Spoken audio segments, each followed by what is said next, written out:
Uy, pawisan tayo. Hi guys, it's Mia Kalakan. Welcome back to my channel. Thank you so much for joining me.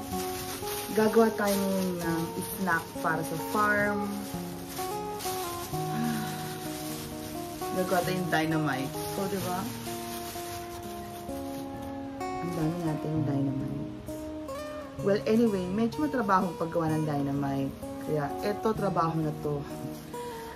Mamaya na yan. Unahin ko na munang linisin natin ang mga seeds dito sa ating mga dynamite. Diba? Tingnan mo yan ang ating mga dynamite. Ang ating mga dynamite babies. So, unahin na muna natin silang linisan. Pero hindi natin tatanggalin yung tangkay, okay? Kasi, bawal tanggal yung tangkay. That is a violation of the dynamite industry.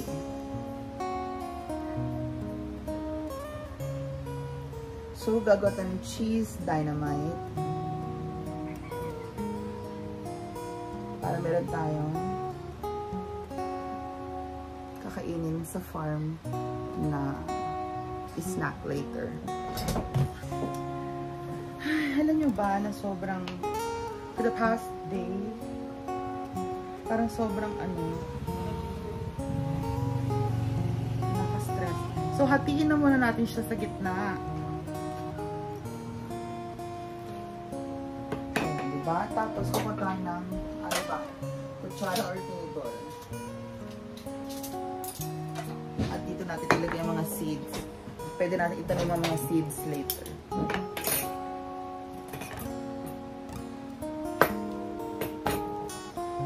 Ayan. So, aalisin natin yan. Ang kanyang seed. Gundam seed. Itong gamitin natin. I'm not sure ha, pero mahilig naman sila sa farm. Kumain din ng maanghang. So, wala lang. Naisip ko lang gumawa nito because this is one of my favorite snacks. Ang cheesy dynamite. Oo, so pag nalinis na natin yan at natanggal ang mga seeds, pwede natin siyang lagyan ng cheese. So, for the past days, medyo nababother ako kasi tumawag na naman ang mama at papa. Tapos, lagi na lang ini-insist sa akin na ibenta ko ng araw ang bahay. Ngayon, syempre ako, medyo nape-pressure ako.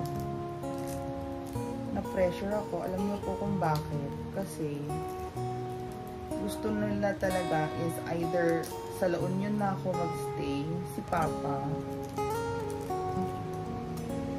Gusto niya sa La Union na daw ako magstay. Sabi ko naman, paano sa La Union? Wala nga akong kasama din doon. Pero may uncle ako doon, may mga pinsan ako sa La Union. Alam niyo yun? Kasi dito natin lalagay. Ito na po yung first natin. And then mamaya na natin babalutin ito sa farm, okay? Kaya medyo nape-pressure ako sa mga pangyayari sa buhay ko.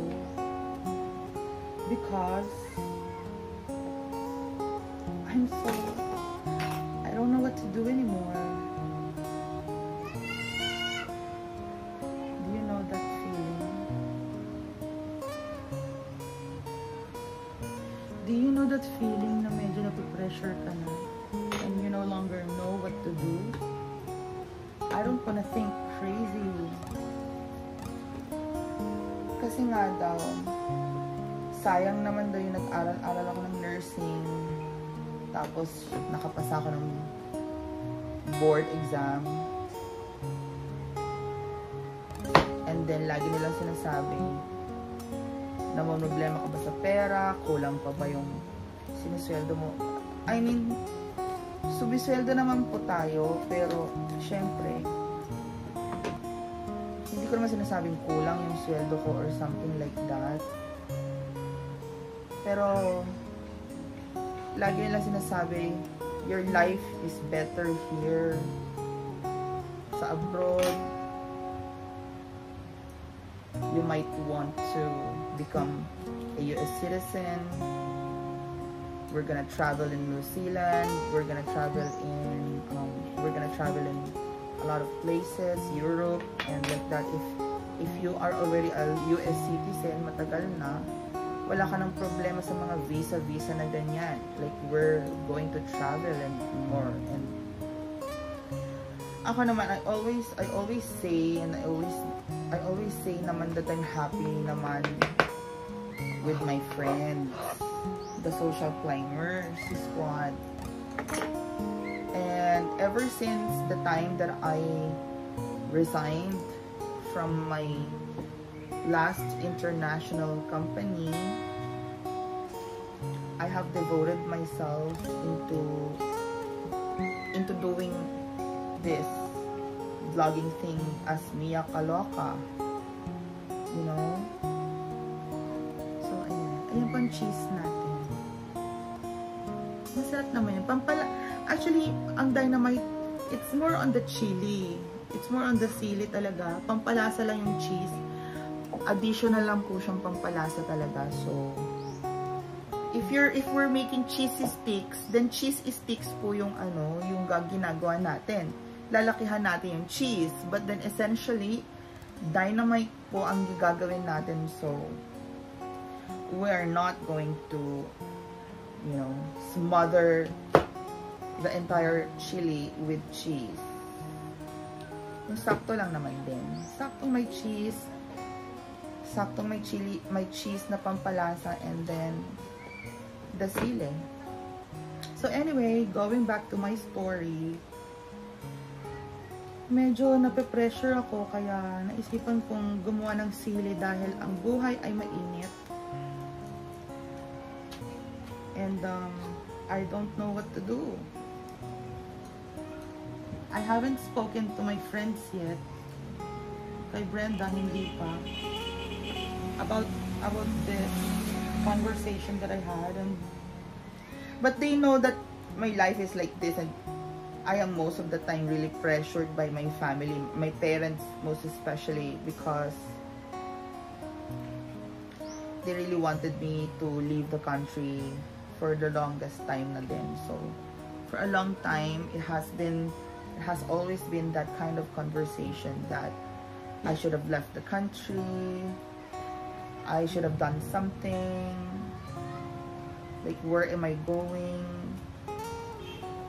I should be doing this before any time that I retire. I mean, retirement age probably would still be like 20 years pa, matagal pa ang retirement age for me. But then, I'm also considering po talaga na ibenta rin yung bahay just in case, because pwede naman akong bumili in the future ulit dito at magpagawa ng bahay kung nakaipon na ako sa abroad, kung saan lupalop man ako ng mundo mapunta. Of course, being a nurse is definitely a very rewarding,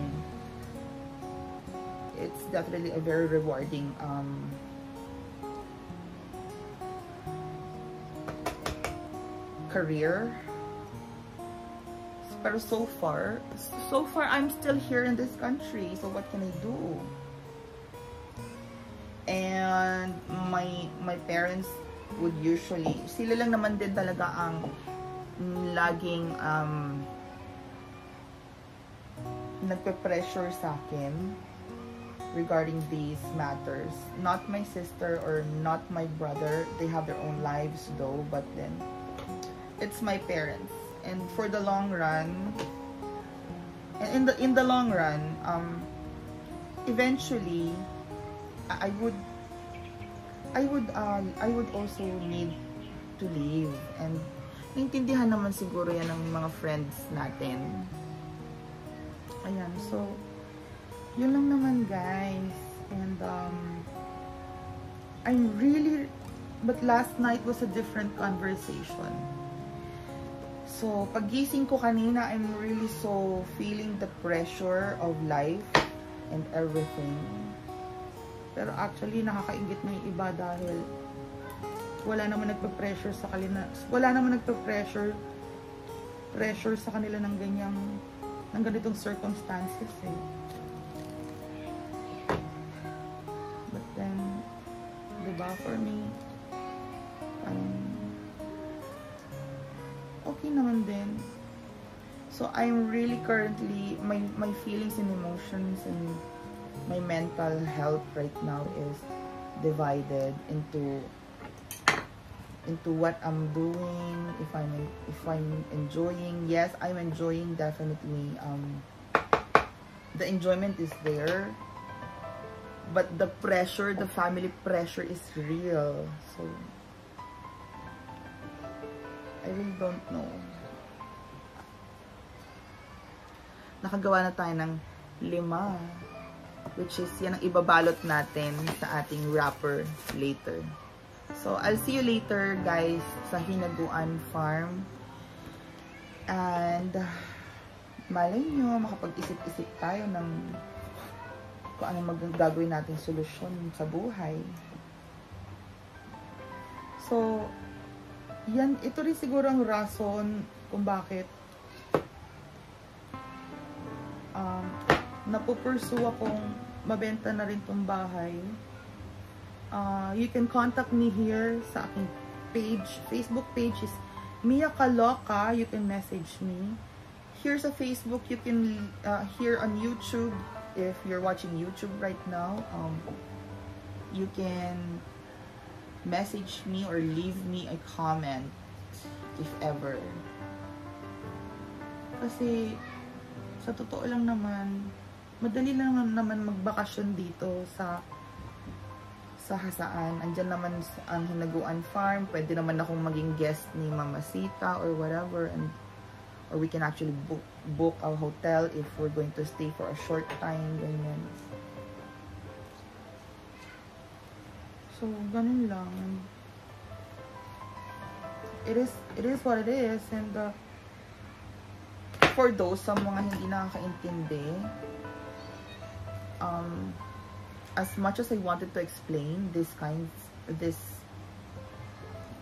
much as I wanted to explain what's currently happening right now, and the things that are needed to be done, which my family or my parents are really pressuring me to do,